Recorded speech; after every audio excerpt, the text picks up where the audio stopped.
Hi friends, நகைச்சுவை உணர்வு வெளிப்படுமாறு வரையப்படும் ஓவியம் கேலி சித்திரம்.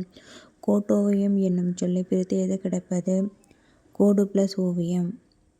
செப்பேடும் என்னும் சொல்லை பிரித்து எழுத கிடைப்பது செப்பு ப்ளஸ் ஏடு. எழுத்து ஆணி ப்ளஸ் ஆணி என்பதை சேர்த்து எழுத கிடைக்கும் சொல் எழுத்தாணி.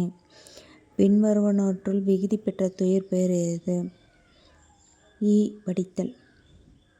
பின்வருவனவற்றுள் முதுநிலை தெரிந்த தொழிற்பெயர் எது? ஊறு. Thank you friends.